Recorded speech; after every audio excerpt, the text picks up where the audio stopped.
Hello दोस्तों, कैसे हैं आप सब। आशा करता हूँ बहुत अच्छे होंगे। तो स्वागत है आपका आपके इस यूट्यूब चैनल पर जिसका नाम है Madan Chaudhary concept logic and tricks. तो दोस्तों, आज मैं आपके लिए लेकर आया हूँ ज्वार, नदमुख और डेल्टा। आज आप इस वीडियो को देखने के बाद कभी भी है ना समस्या में नहीं आएंगे। ओके, तो ठीक है, शुरू करते हैं अपनी इस वीडियो को। देखिए, इधर का जो है ना, इधर का जो भारत है ना, ये वाला भारत जो है, इसे पूर्वी भारत कहा जाता है। ठीक है। और इधर का जो भारत है इसे पश्चिमी भारत कहा जाता है। ठीक है। इधर का पूर्वी भारत, ये वाला पूर्वी भारत हो गया और ये वाला पश्चिमी भारत हो गया। ठीक है। इसी तरह से ऊपर का उत्तरी भारत बोलते हैं इसको, और नीचे वाले को दक्षिणी भारत कहा जाता है। और इतना जो हिस्सा है ना भारत का, इतना हिस्सा ये वाला, इसे बोलते हैं पूर्व उत्तर भारत। ठीक है। तो देखिए, ये जो हमारा पूर्वी भारत है ना, यहाँ का हिस्सा, ये वाला हिस्सा ना थोड़ा दबा हुआ है ना, और यहाँ का हिस्सा थोड़ा उठा हुआ है पर को, यानी कि यहाँ से इधर को ढाल पाया जाता है इधर की साइड में। ठीक है। ठीक है।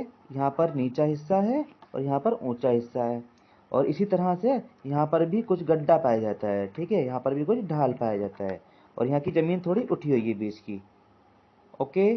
तो देखिए, एक मिनट रुकिए। तो आप देखिए, यहाँ पर यदि यहाँ पर कोई नदी उत्पन्न होगी तो किधर जाएगी वो, इधर जाएगी। सिंपल सी बात है, क्योंकि इधर ढाल है ना। यहाँ पर नदी उत्पन्न होगी तो कहाँ जाएगी, वो इधर जाएगी, क्योंकि यहाँ पर ढाल है ना। यहाँ पर उत्पन्न होगी, यहाँ पर जाएगी, क्योंकि यहाँ पर ढाल है। यहाँ पर उत्पन्न होगी तो यहाँ पर जाएगी, है ना। तो कुल मिला के नदियाँ पूरब की तरफ बहती हैं। ठीक है। कुछ नदियाँ हैं जैसे नर्मदा, ताप्ती, वो ना भ्रंश घाटी से होकर इस साइड में बहती है ना, इधर की साइड में। ठीक है। और नदियाँ हमेशा कहाँ जाती हैं, है ना, महासागर में। ये सागर में जाकर मिलती हैं नदियाँ हमेशा। ठीक है। तो देखिए, इस तरह से देखिए, हिमालय से नदियाँ आती हैं, वो यहाँ से होती है, यहाँ से होती है, इधर चली जाती हैं, क्योंकि यहाँ पर ढाल है साइड में, इसलिए नदियाँ सारी की सारी यहाँ से होकर इधर जाती हैं। या नदियाँ यहाँ पर उत्पन्न होगी, या तो इधर जाएगी, या फिर यहाँ से होती हुई ऐसे चली जाएगी। ठीक है। ओके। और यहाँ का हिस्सा थोड़ा सा उठा हुआ है, यहाँ का थोड़ा ढाल है, इसी कारण से नदियाँ यहाँ से निकलती हैं और पूरब की तरफ को जाती हैं। ओके। तो आप ध्यान रख लीजिएगा, अधिकतर नदियाँ पूरब की तरफ जाती हैं। ठीक है। नर्मदा हो गई, ताप्ती हो गई, ये इधर की तरफ जाती हैं। सही है, पश्चिम की तरफ को। नर्मदा, ताप्ती, लूनी, है ना, यहाँ पर इधर की साइड में जाती हैं। ठीक है। ओके। तो देखिए, इधर की नदी है ना, यहाँ पर जो नदी जाती हैं वो हल्के हल्के बहती हैं ना, स्लोली स्लोली बहती हैं, और यहाँ पर वो डेल्टा बनाती हैं। ठीक है। इधर की नदियाँ सारी की सारी क्या बनाती हैं, डेल्टा बनाती हैं। ओके। और यहाँ की नदी क्या बनाती हैं, यहाँ की नदी इधर जाती हैं और क्या बनाती हैं, ज्वार नदमुख बनाती हैं। ठीक है। क्योंकि यहाँ ढाल ज़्यादा होता है, और यहाँ की नदियाँ क्या बनाती हैं, ज्वार नदमुख बनाती हैं।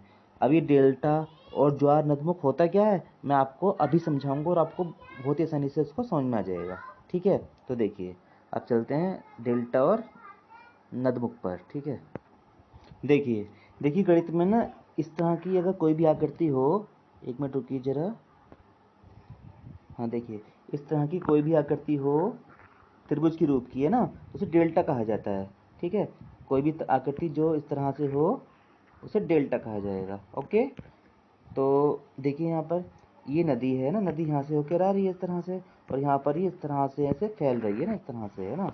तो देखिए, क्या डेल्टा की तरह नहीं बन रहा है ये, है ना, बन रहा है ना, पूरा का पूरा डेल्टा बन रहा है ना ये। ठीक है। तो इसे ही डेल्टा कहा जाता है। अब बनता कैसे है, देखो, नदी क्या करती है, अपने साथ मिट्टी, धूल, है ना, छोटे छोटे कंकड़ पत्थर लाती है। ठीक है। वो पत्थर क्या होते हैं, जैसे ही समुद्र में नदी जैसी समुद्र में मिलने वाली होती है ना, जैसे ही नदी समुद्र में मिलने वाली होती है, तो यहाँ पर ना नदी में साल्ट पाए जाते हैं बहुत सारे। जैसे साल्ट पाए जाते हैं, जैसे नमक वगैरह है ना, ये साल्ट पाए जाते हैं। लवण, मतलब है ना, रबड़ बोलते हैं उसको हिंदी में। तो ये साल्ट क्या करते हैं, उस मिट्टी को ना, है ना, उसका निक्षेपण कर देते हैं। निक्षेपण मतलब छोटी छोटी मिट्टी ना आपस में जुड़ के ना बड़ी मिट्टी बना लेती हैं। ठीक है। छोटी मिट्टी बनी, छोटी मिट्टी बनी, और लवण के द्वारा ये मिट्टी आप मिलके बड़ी मिट्टी बन जाते हैं, और जब भारी होकर नीचे बैठने लग जाती हैं। ठीक है। ये तो ये सारी सारी मिट्टी यहाँ जमा हो जाती है इस तरह से। जब जमा हो जाती है तो पानी यहाँ से, है ना, कट के इधर उधर फैल जाता है, और यहाँ पे ये डेल्टा बन जाता है। ठीक है। यानी कि सागर में, महासागर में नमक वगैरह, साल्ट वगैरह पाए जाते हैं। उन्हीं के द्वारा ही मिट्टी का, जो नदी मिट्टी लाती है ना बहाकर, उसका निक्षेपण हो जाता है। निक्षेपण मतलब छोटे छोटे मिट्टी के कण आपस में जुड़ जाते हैं और बड़े होकर नीचे बैठ जाते हैं, और वो वहाँ पे इकट्ठा होते रहते हैं। ठीक है। और इस तरह से वो डेल्टा का रूप ले लेते हैं। ठीक है। तो इसे ही डेल्टा कहा जाता है। ओके। चलिए, तो हाँ, हम आपको बता दें कि गंगा का जो डेल्टा है, गंगा और ब्रह्मपुत्र नदी का, वो दुनिया का सबसे बड़ा डेल्टा है। ठीक है दोस्तों, उसको सुंदरबन डेल्टा के नाम से भी जाना जाता है। ओके, तो चलिए अब चलते हैं अपने ज्वार नदमुख पर। देखिए, ये है ज्वार नदमुख, दिख रहा है ना आपको? ये है ज्वार नदमुख। क्या होता है, जब नदी का बहाव बहुत तेज होता है ना, ये नदी बहुत ऊंचाई से गिर के आती है, तो क्या होता है, वहाँ पर जो साल्ट होते हैं ना समुद्र के अंदर, वो साल्ट है ना मिट्टी का निक्षेपण नहीं कर पाते। जब निक्षेपण नहीं कर पाते तो पानी के साथ बहकर है ना मिट्टी जो है समुद्र के अंदर ही चली जाती है, यहाँ पर इकट्ठा नहीं हो पाती।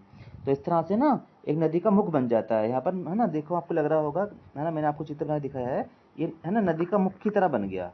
ठीक है, यहाँ पर तो इसे बोलते हैं ज्वार नदमुख। ठीक है, ओके, मैं दोबारा बता देता हूँ। देखिए, जब यहाँ से है ना नदी में मिट्टी तो अभी भी है यहाँ पर, ओके, मिट्टी भी है, धूल भी है, सब कुछ इसके अंदर मौजूद है। जब यहाँ से ये लेकर आ रही है ना, यदि पानी का बहाव बहुत तेज हो और वो पानी ना, पानी के अंदर जो मिट्टी है ना, साल्ट के द्वारा वो यहाँ पे बैठ ना पाए, है ना, यानी कि उसका निक्षेपण ना हो पाए, तो नदी सीधी ही समुद्र के अंदर चली जाती है। ठीक है, यहाँ पर, ठीक है, तो यहाँ पर किस तरह से मिट्टी जमा नहीं हो पाती। जब जमा नहीं हो पाती तो इस तरह से जो बनता है ना, ये जो बनता है इसे ज्वार नदमुख कहते हैं। ओके, चलिए एक चित्र में आपको और दिखाता हूँ। देखिए, यहाँ देखिए ना, ये नदी यहाँ से इधर से होती हुई, यहाँ से होती हुई ऐसे जा रही है ना, क्योंकि ये नदी बहुत ऊंचाई से आ रही है ना। जब ऊंचाई से आ रही है ना, तो यहाँ पर जाके ये समुद्र के अंदर जाके मिल जाएगी, है ना। जब समुद्र मिल जाएगी, यहाँ पर यदि क्या होगा, यहाँ पर ढाल कम होगा तो यहाँ पर मिट्टी जमा होनी शुरू हो जाएगी, है ना, और यहाँ पर फिर डेल्टा का निर्माण हो जाएगा। ठीक है दोस्तों, और यदि नदी का बहाव बहुत तेज हो, इतना तेज हो कि यहाँ पर कोई भी निक्षेपण ना हो पाए, यानी मिट्टी बहकर अंदर ही चली जाए। ठीक है, तो यहाँ पर किसी तरह की कोई मिट्टी जमा नहीं होगी और ना किसी तरह का कोई डेल्टा बनेगा, है ना। सारी की सारी जमीन यहाँ से सॉरी सारी सारी है ना नदी खाली रहेगी, यहाँ से मुँह खुला रहेगा इसका। ठीक है, तो ये मुँह खुला हुआ है ना, तो इसी को बोलते हैं ज्वार नदमुख। ठीक है, तो आई होप आपको वीडियो पसंद आया होगा। तो चलते हैं, विदा लेते हैं आपसे, अपना ख्याल रखिए। जय हिंद, जय भारत।